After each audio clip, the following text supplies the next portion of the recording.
Hey, what's up? How you doing today, guys? A little bit of a different vlog today. Um, this video is going to be just titled "Crazy St. Louis Drivers," and what's going to come down through that is just a couple of the drivers that I see, around town, and just some of the traffic stuff that we have to deal with on a daily basis here in Missouri.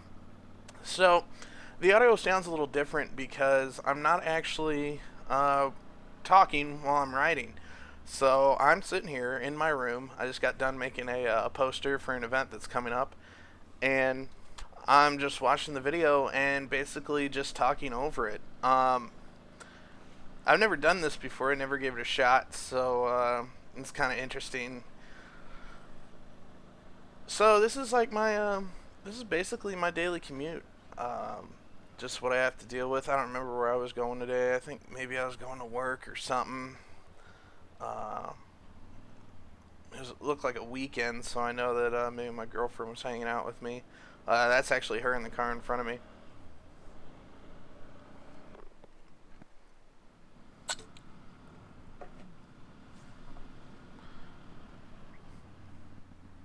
So the topic that I hear the most of talking about on the forums and just between friends is lane splitting. And I've always been kind of opposed to lane splitting in St. Louis as far as practicing it on a daily day basis. The reason for that is basically because Missouri drivers are kind of scary. And I'm sure everybody has, oh, my drivers are the worst and my drivers are terrible. But for me, I don't know. I don't think lane splitting is really a good idea. The main part, and you might see it in this video because I did title it Crazy Drivers, so I hope that I wasn't just pissed off that day when I came home and downloaded all the videos.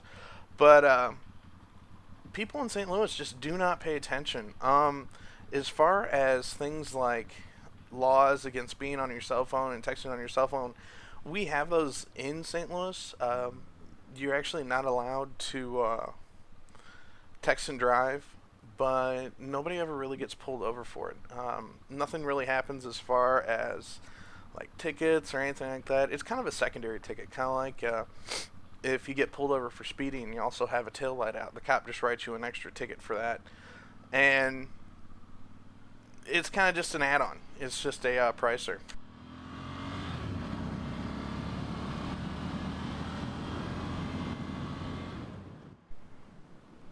I really do like this little jog in the morning.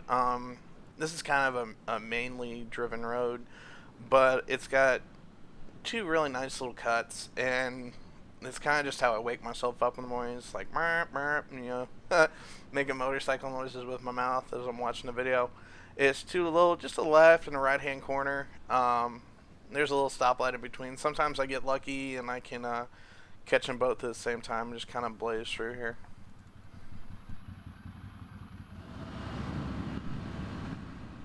So I'm just gonna scrub ahead a little bit. This video is like 26 minutes long of just raw footage. So what I'm gonna do is I'm gonna scrub ahead and see where I can find just a few of the like craziest cases, and um, just kind of put those up here just so you guys can kind of get a feel for it. And this is any given day. When I was actually coming home from work today, and it's the 9th. Um, I almost got ran over twice. So it's like a day to day thing here. I love riding my bike and I love going out there and hanging out with my buddies. But sometimes the drivers just don't pay attention like they should. So I didn't have to go very far. 5 minutes in, um, I pick up this guy. I turned right onto this kind of side road from the highway, and I just kind of cruised up behind him, stopped, and as you see, he starts kind of pulling forward, and then the light turns green. That's how big of a gap was there. And I like to leave a little bit of a gap too, but geez, I mean, you can really tell on the corner like how far that guy was parked back. And I'm getting on the highway right now, so I'm just kind of cruising slow, leaving a nice little gap, so I can maybe if I say gap again, it will be awkward. But just leave a nice little buffer zone basically behind him. This is the first thing you see is, okay, so he's gonna ride that out and not really signal, and then he flips the signal on. So I mean, I can already tell the guy's not really thinking about where he's going and is just kind of thinking, oh, I don't know. And then as soon as I turn my head to the left to check around, dude just like slows down.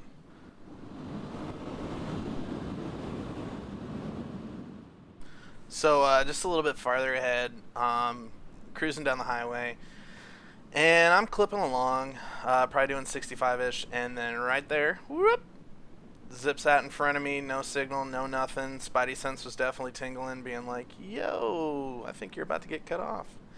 And I looked to the right, and that white car that we just went past was a undercover cop. So I like slowed down, and I knew the dude had to see something. So I slow down, and I just kind of look at him like, dude, are you gonna do shit about this? And he's just cruising along. Dude was actually texting for a while, and there he goes, right there past the cop. So yeah, it's good to know that the St. Louis undercover police cars are out there watching out for our safety for sure.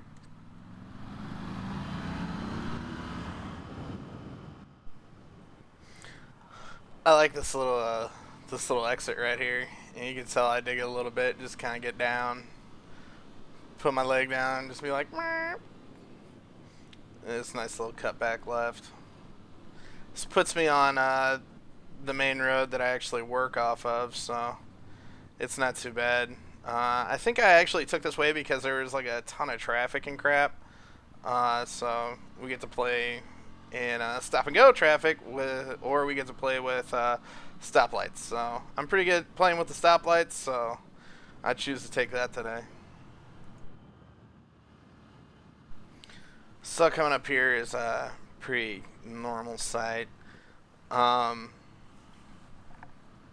I'm seeing all the ambulance and stuff, winky blinkies, and I look right, and that dude's car is done.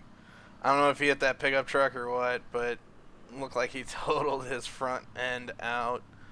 So I'm just like, oh, that's cool. So back on the ride. So not shortly after our accidente, I look up ahead, up on that right hand side, that little black thing. Camera didn't pick it up, but it's a looks like a flatbed tow truck, and he is just like dragging hardcore, and I'm like trying to figure out what he's dragging, and I look down, it's a chain, so getting behind him and honk the horn at him, and he's like all freaking out.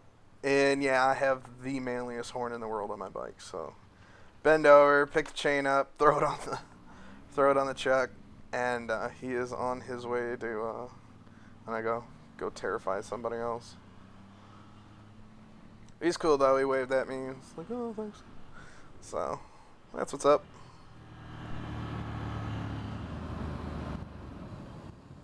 Now you try to figure this one out. So we're coming up to a stoplight. Light's red. This dude on the left stops like a good 3 car lengths behind the car in front of him, and just proceeds to sit there. And I'm just like, yeah, whatever. Okay, I'm coming over. So go figure what that is. That's just some weird stuff going on right there. Yeah, if that doesn't make you nervous, I don't know what will.